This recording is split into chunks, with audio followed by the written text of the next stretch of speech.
Auzubillah minasyaitonir rajim. Bismillahirrahmanirrahim. Assalamualaikum warahmatullahi taala wabarakatuh. Diucapkan kepada semua penonton yang diberi kesempatan oleh Allah untuk bersama kita pada hari ini. Pertama, kita panjatkan kesyukuran setinggi-tingginya ke hadrat Ilahi kerana kita masih lagi diberi kesempatan berada di bumi Allah. Kita masih lagi diberikan segala nikmat yang namanya kelazatan makan, minum, hidup dan segalanya. Walaupun kita diuji dengan PKP, diuji dengan perintah-perintah SOP dan sebagainya.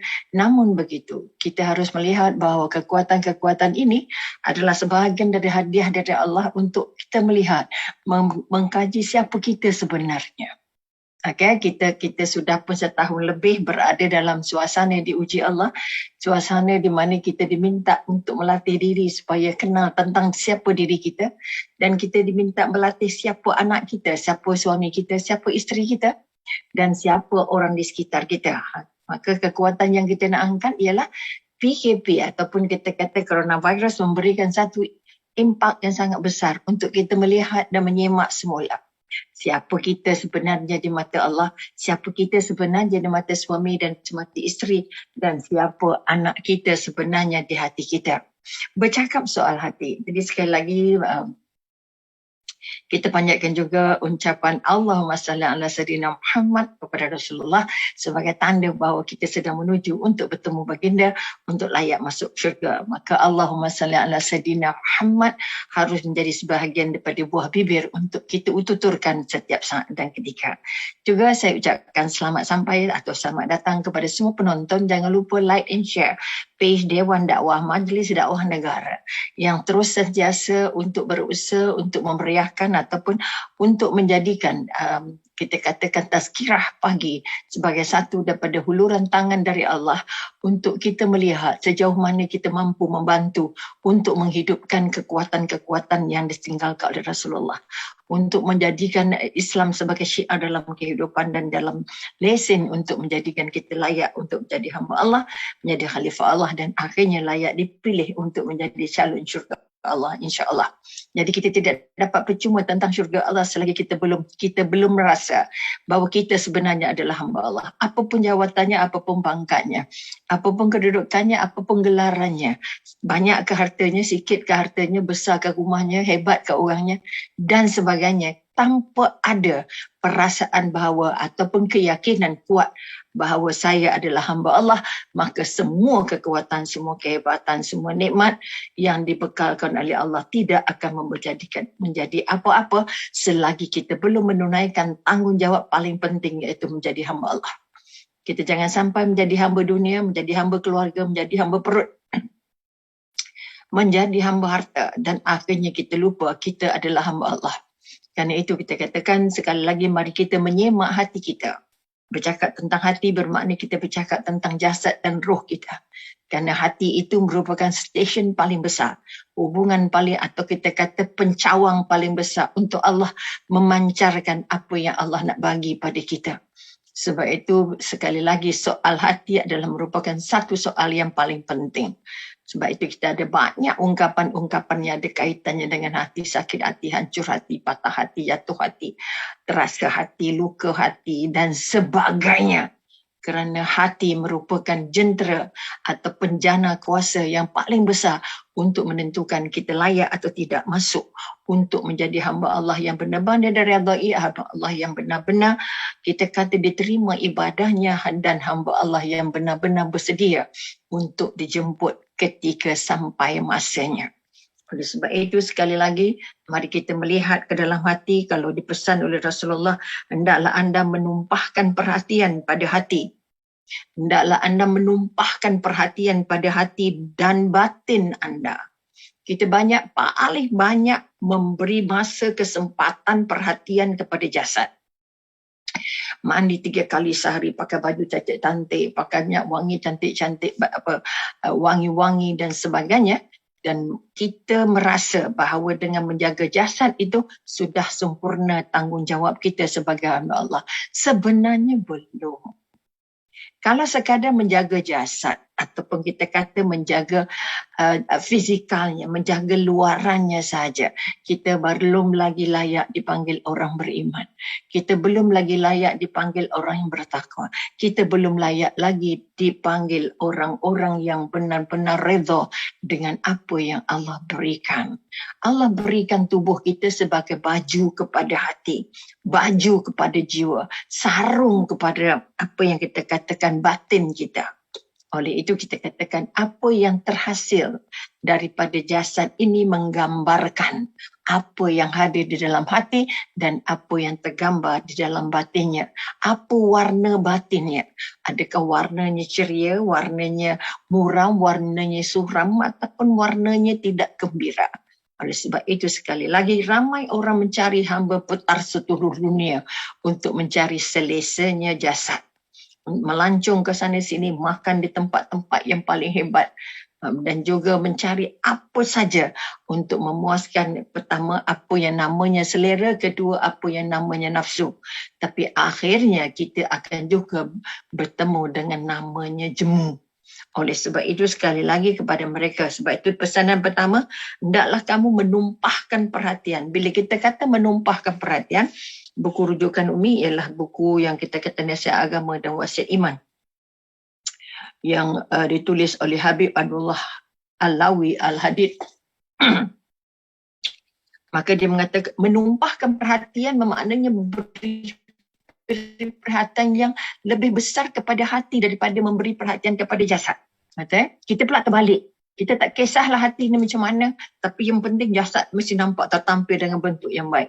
Sebenarnya baik pada kita, kalau hati tak baik tak jadi. Sebab itu kita katakan pada hati, sebab Rasulullah bersabda, dia kata sesungguhnya Allah tidak melihat pada rupa dan perwatakan kamu, tidak melihat rupa dan perawakan kamu dan perawakan kalian, tetapi dia melihat pada hati dan niat kalian. Hadis riwayat Imam Ahmad, Muslim dan Ibnu Majah. Mengapa Nabi pesan begitu? Dia tak tengok rupa. Kita sibuk tengok rupa. Rupa nak cantik, hidung nak tinggi, nak mancung dan sebagainya. Ini kekuatan yang kita kata kita ni boleh belajar. Itu sebab kita kena belajar hadis. Kita kena belajar hadis. Kalau kita betul-betul mengaku kita hamba Allah, kita khalifah Allah, kita nak jadi calon syurga Allah, kita nak jumpa Rasulullah, maka hadis penting. Jangan anggap hadis tak penting. Maka sekali lagi, Allah tak tengok rupa kamu. Apa sebab Allah kata Allah tak tengok rupa kamu? Tengok. Sebab apa sebab Allah kata tak tengok? Sebab yang cipta kita adalah Allah. Yang buat rupa kita adalah Allah. Maka Allah tak tengok pun dia tahu dah. Awak ni jenisnya rupa ni. Awak ni rupanya rupa ni. Aku yang cipta. Okay? Macam orang buat kereta lah, dia yang reka kita, dia tak tengok pun dia tahu dah rupa orangnya. Okay? Dan tidak tengok perawakan kamu. Orangnya putih ke, lembut ke, santun ke, tak. Allah pertama melihat apa yang ada di hati kamu. Melihat kepada hati dan niat. Ramai orang buat baik, tapi niatnya belum tentu baik. Okay? Maka dengan sebab itu sekali lagi, kekuatan yang nak dibangun, kita nak semak balik hati kita. Okay, nak nyemak, mari kita tinjau hati kita macam mana. Okay, mungkin kita buat bersiri dengan insya-Allah. Okay, mana kita melihat kepada hati dan niat kita. Sebab itu antara benda yang kita paling sulit nak jaga ialah nak jaga hati. Ramai orang boleh bercinta bertahun-tahun tapi tak mampu jaga hati. Okay? Maka dalam sekarang ini, apa sebab jadi berbagai penderaan, berbagai perceraian, berbagai pergaduhan, berbagai rasa tertekan. Sehingga kita katakan orang yang stres sudah triple double tingginya. Orang yang hilang akal, orang yang hilang pertimbangan tentang dirinya sudah terlalu ramai kerana adanya perintah-perintah PKP kita. Apa sebab perintah PKP yang kita tak boleh keluar, tak boleh jalan, tak boleh mana-mana membuat kita stres? Sebab kita gagal menjaga hati kita. Kita gagal menerima. Hati kita gagal untuk redha dengan apa yang Allah bagi. Jasad kita jadi huru-hara kalau sekiranya hati kita tidak dijaga dengan baik. Kerana menjaga hati jauh lebih susah daripada menjaga jasad. Tapi kita pula terbalik. Okay? Kita sibuk jaga jasad. Jaga perut, jaga itu, jaga ini, tetapi jarang-jarang menjenguk ke dalam hati sendiri. jarang-jarang menjenguk ke dalam hati anak-anak. Jarang-jarang menjenguk kepada hati isteri. Majikan jarang-jarang menjenguk hati. Mana nak baca hati-hati mana tahu. Itu ramai orang kata begitu. Tetapi kita tahu tak ada orang yang sakit hati. Kita tahu tak ada orang yang jauh hati. Kita tahu tak ada orang yang terasa hati. Kita tahu.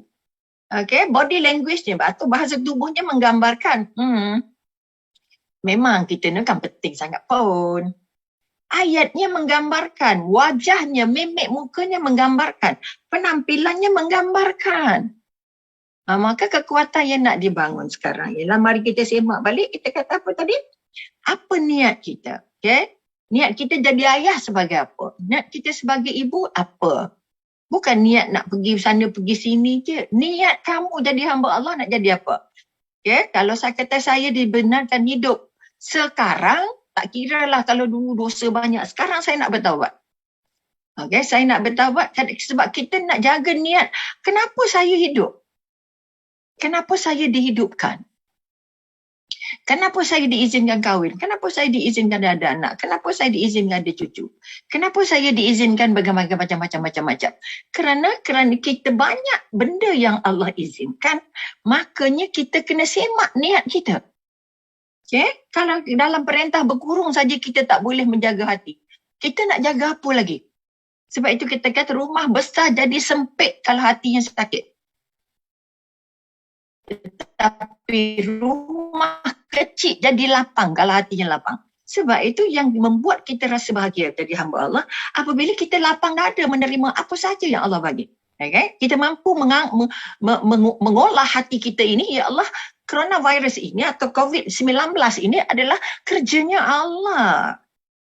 Yang bagi Allah, yang sembuhkan Allah, yang usahanya kita. Apa niat kita berusaha? Apa niat kita jadi suami? Saya jadi suami berniat untuk nak bawa anak pergi syurga sama-sama dengan isteri saya. Saya nak jadi isteri solehah supaya saya layak masuk syurga bersama anak-anak. Saya nak didik anak-anak saya supaya dia kenal Tuhannya. Dia kenal Rasulnya. Kerana dua benda ini lesen membesar. Lesen paling besar untuk layak kita jadi ibu dan ayah. Katalah dulu-dulu kita ni jahiliah juga, kita pun tak kisah. Bila ada waktu, bila ada masa ruang yang Allah bagi. Ruang rehat, ruang pencen, ruang duduk rumah. Maka tolonglah sama-sama kita berusaha. Ya Allah, bukakan hati aku, hati anak-anak aku untuk mengkaji. Untuk mengkaji, untuk belajar siapa Allah, siapa Rasulullah. Maka mengapa kita katakan kita susah sangat COVID nak diangkat? Kerana apa? Allah dan Rasulullahnya jauh. Allah dan Rasulullahnya jauh. Kita jauh-jauh sangat. Apalagi kita dah jauhkan dengan masjid dulu. Lama masjid tutup kan. Maka di rumah, itu rumahnya Allah untuk menurunkan rahmat dan hidayah.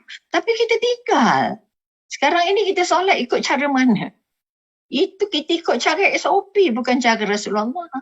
Maka ini kita rujuk balik pada ulama-ulama. Kita bukan nak kata salah ke betul ke, bukan nak kata apa yang dibuat tu salah. Dah, pada Umi untuk melihat balik.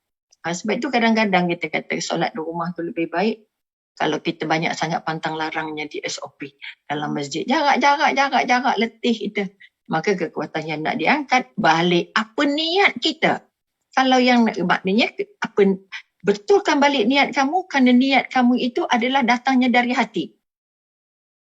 Kemudian dalam sebuah hadis lain Rasulullah bersabda, ketahuilah bahawa dalam jasad kamu ada seketul daging. Ini yang biasa orang sebut. Jika dia baik, maka seluruh jasadnya akan jadi baik. Dan seandainya rosak, maka seluruh jasadnya akan rosak. Ketahuilah bahawa seketul daging itu adalah hati. Hadis riwayat Bukhari dan Muslim. Maka kekuatan yang ada dalam jasad kita, kekuatan yang ada dalam minda kita, kekuatan yang ada dalam penampilan kita, semuanya berteras pada hati. Semuanya berpunca dari hati. Semuanya. Kalau jahat, maka keluarlah jahatnya. Kalau baik, keluarlah baiknya. Jangan kata, alah hati siapa tahu. Oh Allah, jangan. Allah sangat tahu hati kita. Maka jangan kata, hati siapa tahu. Luar je orang tahu. Dah. Kalau kita pakai baju untuk riak-riak, nampak. Kalau kita tunjuk-tunjuk harta untuk rasa bangga-bangga, nampak. Maka tolong pegang hadis ini. Kalau hati kamu baik, semua jadi baik. Kenapa kita meragam sekarang? Kalau pun katalah hadisnya dah terlalu biasa sangat. Terlalu biasa kita dengar. Kalau baik, makna baiklah yang apa seluruhnya. Kalau jahat, jahatlah seluruhnya. Tapi kita tak masukkan hadis ini dalam badan. Tak masukkan dalam amalan. Tak masukkan dalam pergerakan harian. Kalau bercakap tak pernah fikir dah sakit hati orang ke, luka kena orang ke, rendah kena orang ke, malu kena orang ke. Suka-suka. Itu tandanya apa? Dia tak pernah fikir apa dalam hatinya. Sedangkan hadis ini benar-benar memberitahu kepada kita, kalau baik, maka seluruh anggota jadi baik. Bila seluruh anggota jadi baik, matanya jadi baik, lidahnya jadi baik, telinganya jadi baik, pergerakannya jadi baik. Tak ada nak siksa-siksa orang. Tak ada nak sakit hati-sakiti orang. Tak ada nak cakap kasar-kasar. Kalau yang di dalam tu baik, sebab itu setiap patah perkataan yang kita keluarkan menggambarkan yang di hati kita ni warnanya apa. Okay? Kalau tak bercakap, Nabi kata kenapa kalau tak ada benda penting untuk diperkatakan, maka diam. Okay? Katakan yang baik-baik saja, yang tak cantik jangan. Kenapa ini penting? Sangat penting kalau pada Umi, kalau kita pegang. Sekali lagi, terima kasih pada semua penonton Tazkirah Pagi, Dewan Dakwah Majlis Dewan Negara. Sekali lagi, like and share page Dewan Dakwah dan kita kata Majlis Dakwah Negara untuk kita sama-sama menyumbang, untuk kita sama-sama memberi kesempatan kepada diri kita untuk layak menjadi orang yang cinta dengan agama. Jangan lupa menyumbang, jangan lupa memberi, jangan lupa mengambil sahamnya. Jangan lupa memiliki saham-saham Dewan Dakwah atau apa kita kata pahala-pahala yang disediakan untuk majlis tazkirah ini supaya kita tidak ketinggalan, tidak nanti dia kata Allah kamu tak peduli pasal agama. Kamu tak kisah pun pasal agama. Jangan bagi kat ustaz-ustazah je. Kalau kita tak boleh bercakap, bagilah dengan harta. Kalau kita tak ada harta, bagilah dengan doa. Kalau kamu tak dapat apa pun, tolong dengar dan pakai apa yang kita bagi, kita kongsikan. Namun begitu zaman material, kita perlu modal, kita perlu kekuatan, kita perlu tenaga. Maka sumbangan dari tuan-tuan dalam bentuk keuangan, tak kira jumlahnya berapa, tetapi harus sama-sama ringan tangan untuk memasukkan apa yang kita ada sebanyak mana yang kita mampu untuk menyokong program ini. Jadi jangan lupa like and share program atau page Dewan Dakwah Majlis Dakwah Negara untuk menghidupkan Tazkirah Pagi pada setiap pagi. Okay? Jadi ini sebahagian daripada kita katakan gerak kerja bersama kita. Kita sama-sama kongsi sebab sama-sama nak masuk syurga. Okay? Maka pagi ni kita cakap soal hati. Tadi kenapa?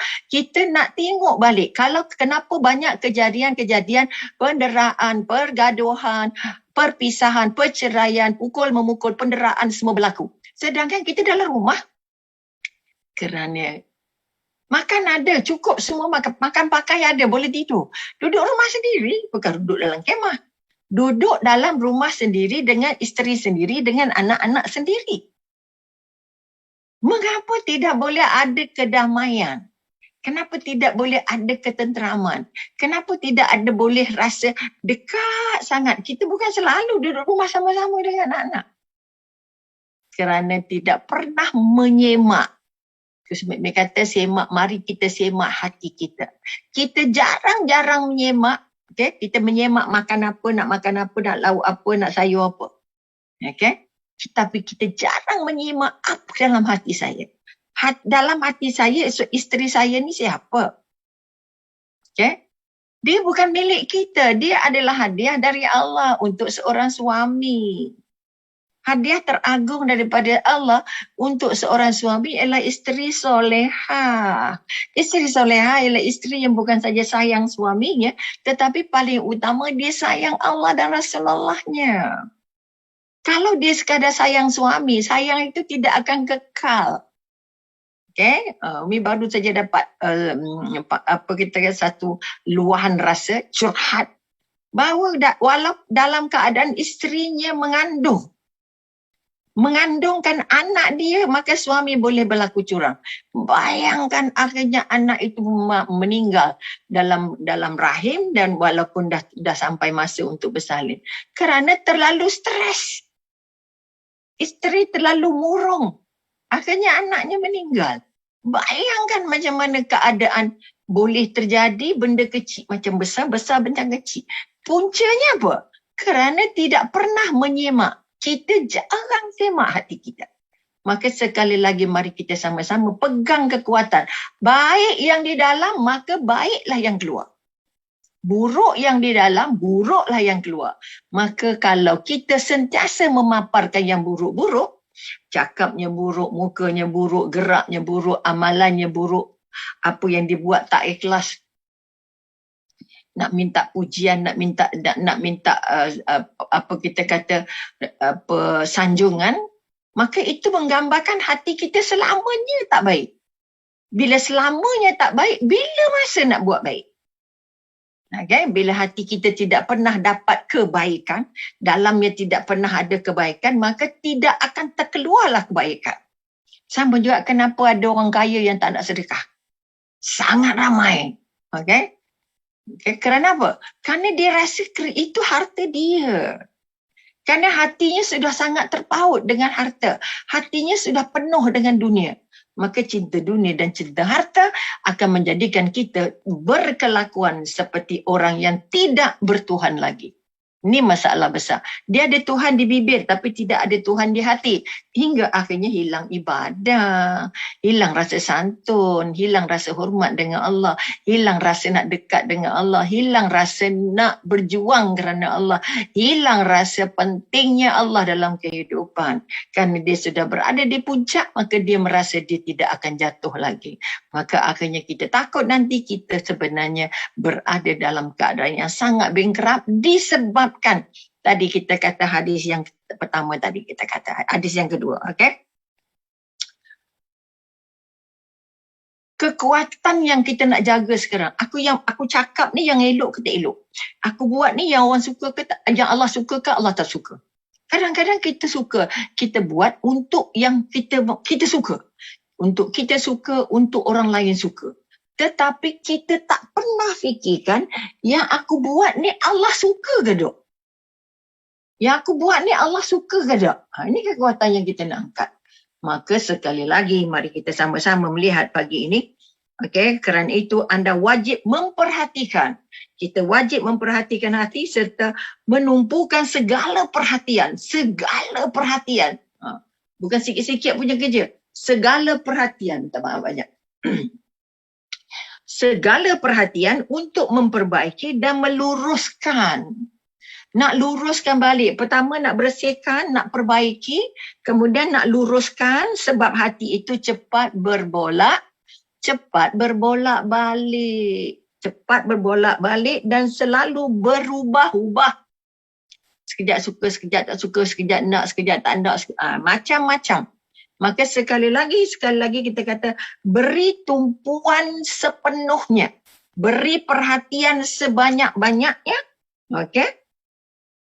Untuk memperbaiki dan untuk meluruskan sebab hati itu sekali lagi berbolak-balik. Sebab itu kita berdoa, ya Allah, aku bolak-balikkanlah hati aku ini untuk tikal maksiat, untuk buat kebajikan.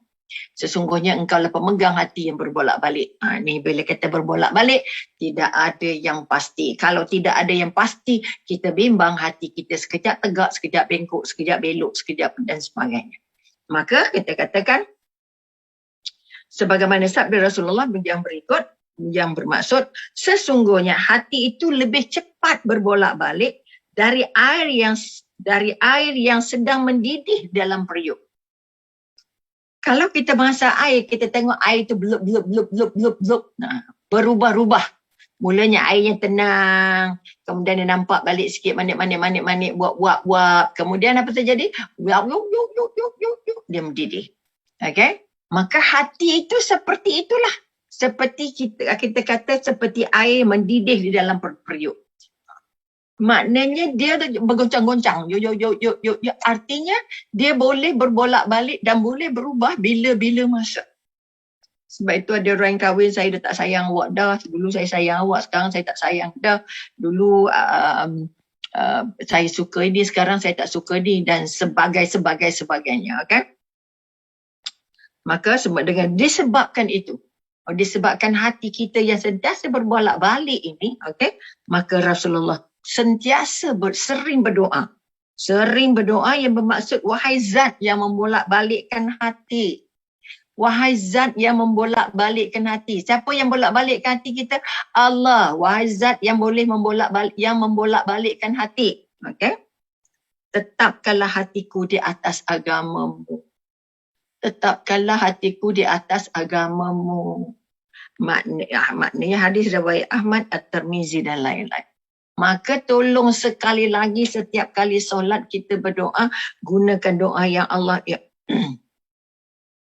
doa yang Rasulullah sentiasa gunakan, wahai zat yang membolak-balikkan hati.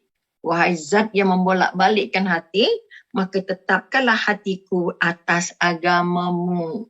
Bermakna apapun kelang kabut yang dia alami, kita tetap balik pada Allah, balik pada Rasulullah, balik pada hadis, balik pada Al-Quran. Ini maksud utama yang nak diangkat. Maka sekali lagi, kita melihat bahawa apapun kekuatan yang kita ada, ataupun kita kata bagaimana dengan keadaan kita, kita tetap terus sentiasa berdoa bahawa, sentiasa merasa bahawa hati kita sangat mudah berbolak-balik. Oleh kerana itu kita dibekal, apa sebab lagi dia boleh berbolak-balik dengan mudah? Pertama, atas sentuhan Allah. Kedua, atas sentuhan nafsu. Ketiga, atas bisikan-bisikan yang tidak sewajarnya. Saat itu bisikan iblis, bisikan syaitan yang membisik ke dalam hati. Apa kita kata dalam surah An-Nas, maknanya kita kata kita nak minta perlindungan. Jangan dibisik-bisikkan sampai, sebab bisikan yang dilakukan oleh syaitan walaupun hanya membisik tapi tetap sampai ke hati. Okay? Kedua, kita nak Allah bekalkan kita nafsu. Okay. Hati dan nafsu. Kadang-kadang kita kata kita ikut hati, kita ikut nafsu.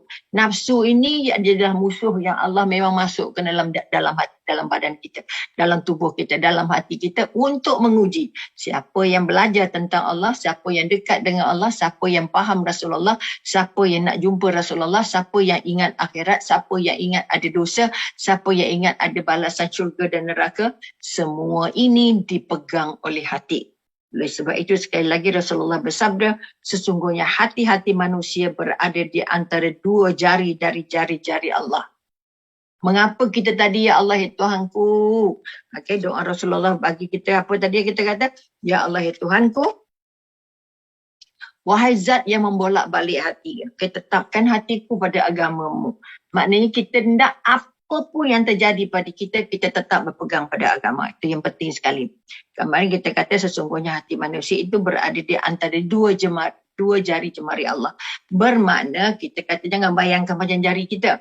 Okay? Maknanya kita tidak tunjuk pada kita, dia menghendaki, dia tetapkan, dan dia menghendaki, dia membelokkannya. Hadis riwayat Tirmizi dan lain-lain.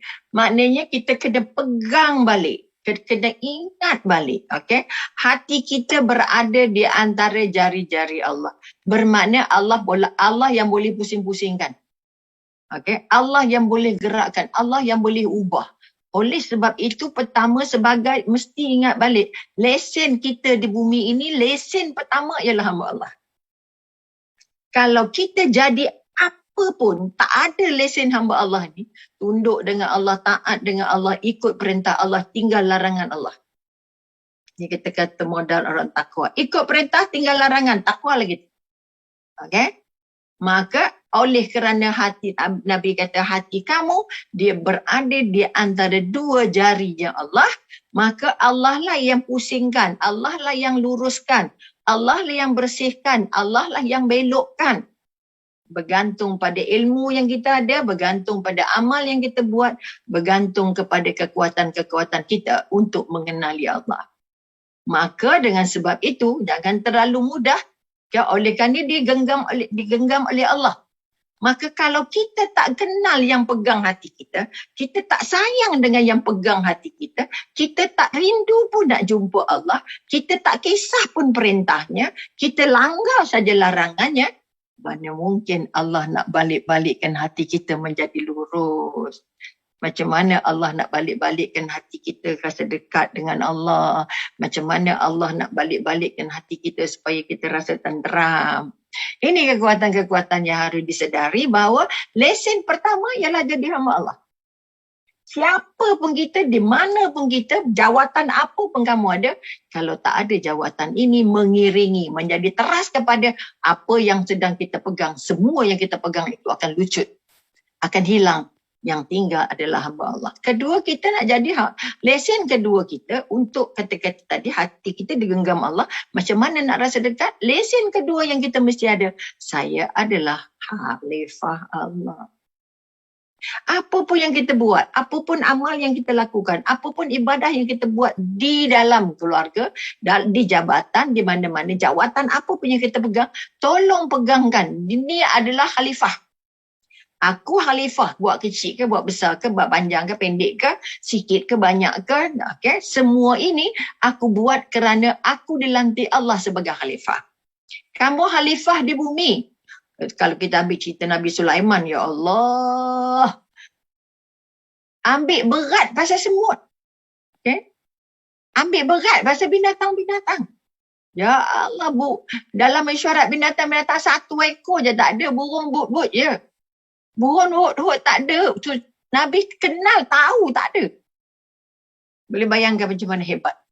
Semua mahunya Allah. Maka sekali lagi kita nak bangun kekuatan. Tetapi Nabi Sulaiman dia bagi segala kekayaan, segala. Bayangkan deraannya, angin, semua setan, iblis, afrit, semua ikut dia. Semua ikut perintah Nabi Sulaiman. You bayangkan. Segala yang ada di bumi ni ikut perintah dia. Rabbi. Tetapi tidak pernah sombong, tidak pernah ego, tidak pernah rasa hartanya melimpah itu kerana saya dah. Lagi ditambah harta, lagi ditambah kekuatan, lagi ditambah keberkatan, lagi ditambah segala kemewahan dan kemudahan.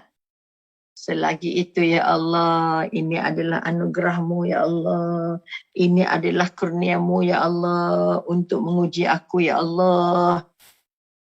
Tak pernah rasa sombong. Tak pernah rasa dia lebih. Tak pernah rasa Allah tu jauh ya Rabbi. Ditimbun segala ulama umarat. Bayangkan satu-satunya Nabi yang ada jawatan umarat, pemerintah dan ada jawatan kita kata ulama. Bayangkan kalau dalam diri kita ada dua-dua. Sayalah pentadbir di rumah tangga, sayalah juga ulama di rumah saya. Sayalah juga ayah, sayalah juga imam. Sayalah juga makmum. Ini kekuatan-kekuatan. Maka sekali lagi berkata, ingat, hati kita berada di antara jari-jari Allah. Allah belokkan, Allah tegakkan, Allah tetapkan, Allah bersihkan. Mengikut apa yang Allah kehendaki, berpandukan apa yang kita buat. Okay? Aku bagi sepengikut apa yang kamu buat. Aku bagi mengikut apa yang kamu usahakan. Maka sebab itu katakan, kalau kita sekarang ada macam-macam ujian, jangan salahkan Allah. Allah dah beritahu setiap kamu akan diuji. Setiap kamu akan diuji. Bila aku uji, maka mengapa ada ujian? Kerana nak tahu kamu beriman ke tak beriman. Kita kadang-kadang sibuk SOP, tapi tak sibuk SOP dengan Allah. Maka hati kita tak kuat bergantung pada Allah. Kita bergantung pada vaksin, kita bergantung pada ubat, kita bergantung pada swab, kita bergantung pada karantin. Tapi tidak banyak bergantung dengan Allah. Maka sekali lagi, mari kita semak hati kita, aku sebenarnya paling dekat dengan siapa? Okay? Aku paling dekat dengan siapa? Dalam hati jawab betul-betul, dalam lidah sebut jawab betul-betul. Aku sebenarnya paling dekat dengan siapa? Selagi kamu paling dekat dengan manusia, pasti Allahnya jauh. Okay? Kalau kamu menjawab, aku paling dekat dengan Allah. Segalanya aku cerita dengan Allah, segalanya aku minta dengan Allah, segalanya aku serah dengan Allah. Lega ke tak lega? Garanti lega punya. Garanti lega. Ini kekuatan-kekuatan yang nak kita angkat. Kalau kita rasa, orang yang contohnya, orang yang sakit COVID tak boleh dilawat kan? Tidak ada pelawat kan? Siapa pun tak boleh jumpa kita. Okay? Allah sunyi, susah, tak ada pelawat. Dah. Siapa yang sedang merawat kamu? Siapa yang tak tinggal kita? Allah. Jadi mengapa tidak ada tamu, tak boleh ada tamu? Sebab Allah nak bagi kamu rasa bahawa aku yang melawat kamu, aku yang bersama kamu, aku yang sembuhkan kamu, aku yang urus kamu. Ini kekuatan yang nak dibangun. Di sebalik, mengapa COVID tak ada pelawat? Okay? Kerana Allah nak letakkan, nak bangun keyakinan di hati kita, walaupun aku tak ada siapa-siapa, tidak ada pelawat datang, tetapi aku tetap ada perawat paling agung, penyembuh paling muktabar. Ini contoh, artinya aku nak dekat dengan Allah. Allah kata kamu dengan aku aja, jangan yang lain-lain, kamu tak ada tetamu. Maka bangun keyakinan ini. Kalau hati kita lurus, insya-Allah bersama Allah itu bahagia sangat. Kalau hati kita bengkok-bengkok, gelisah, resah setengah mati. Okay? Maka balik bangun kekuatan. Orang kita yang dalam sedang PKP dan sedang dalam apapun ujian yang Allah beri, balik bergantung dengan Allah, balik minta dengan Allah. Balik berserah dengan Allah. Kerana kalau kita kata tak boleh jumpa orang, kita tetap boleh jumpa Allah. Kita tak boleh bercakap dengan orang, tak boleh salam dengan orang. Kita boleh salam dengan Allah dan Rasulullah. Kalau kita kata kita tak boleh apa lagi? Tak boleh pergi tempat ramai-ramai. Ya Allah, aku nak pergi dengan Allah je lah. Tak payahlah sembang gulu gila, tak payahlah jalan banyak-banyak. Aku nak bersama Allah sahaja. Jadi kita dalam PKP, pegurung di rumah, bukan hanya dengan keluarga, tetapi adalah dengan Allah. Kalau keyakinan ini ada, insya-Allah Allah bolak-balikkan hati kita menjadi hati yang lurus sehingga kita melihat anak kita itu sebagai hadiah dari Allah, isteri kita sebagai sebahagian daripada pilihan Allah, maka kita akan menjadi orang yang paling senang ketika karantin. Karantin tak buat apa-apa kecuali bila Allah mahu. Makanlah apa pun, buatlah apa pun, tapi paling utama, balik minta dengan Allah, balik berserah dengan Allah, balik banyak sebut nama Allah. Kan bila kamu banyak sebut nama Allah, aku lebih dekat dengan kamu. Kalau kamu berusaha mendekati aku, kalau kamu berjalan, aku berlari, kata Allah. Maka sekali lagi, mari kita sama-sama semak hati kita. Adakah hati kita benar-benar dekat dengan Allah? Adakah hati kita sudah benar-benar baik? Adakah hati kita sudah diberi perhatian sepenuhnya? Dalam hati kita ada apa sebenarnya? Yang busuk ke, dendam ke, sakit hati ke, bengkak benjol ke? Ataupun yang ada hanyalah ikhlas kerana Allah, redha dengan apa yang Allah bagi dan terima semua kesulitan-kesulitan kerana Allah kata tidak ada kesulitan yang kekal kecuali sementara. Maka sementara menunggu datangnya hadiah dari Allah, datangnya rahmat dan kasih sayang Allah, mari kita sama-sama meruntun cinta Allah, mencari rinta Allah, memohon, merintih untuk dapat cinta Allah dengan mendekatkan diri banyak-banyak kepada Allah, membaca ayat-ayat Allah, membaca kisah Rasulullah dan membangun rasa cinta yang sangat tinggi kepada Allah dan Rasulullah sebagai hamba Allah, sebagai khalifah Allah, dan akhirnya untuk layak jadi calon-calon syurga Allah. Sebab itu sekali lagi, mari kita sama-sama bersabar. Sabar itu merupakan kepala kepada jasad. Bermakna kita kata kalau orang yang benar-benar beriman, orang yang hatinya bersih, adalah orang yang paling mudah untuk bersabar. Orang yang paling mudah untuk bersyukur. Dan orang yang paling mudah untuk merasa bahawa dunia ini hanyalah pinjaman. Dunia ini hanyalah ujian. Maka kebahagiaan sebenarnya nanti adalah di sana, di akhirat. Maka sekali lagi, dunia bukan tempat tinggal, tapi tempat meninggal. Mudah-mudahan kita meninggal dalam keadaan husnul khotimah, insya-Allah. Jadi sampai di sini dulu. Terima kasih banyak pertemuan pagi ini. Jangan lupa like and share supaya kita dapat meriah, menyambungkan lagi silaturahmi untuk membantu rakan-rakan yang lain.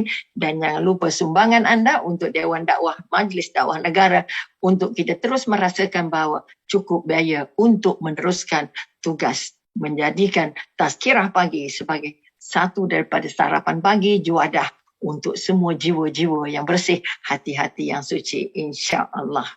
Jadi sekali lagi, menyusun 10 jari, mohon ampun dan maaf. Andai kata ada yang tak kena di mata dan di hati. Yang cantik hadiah dari Allah, yang tak cantik atas kelemahan saya sendiri. Jadi sekali lagi ampun dan maaf. Wabillahi taufiq wal hidayah. Wassalamualaikum warahmatullahi ta'ala wabarakatuh.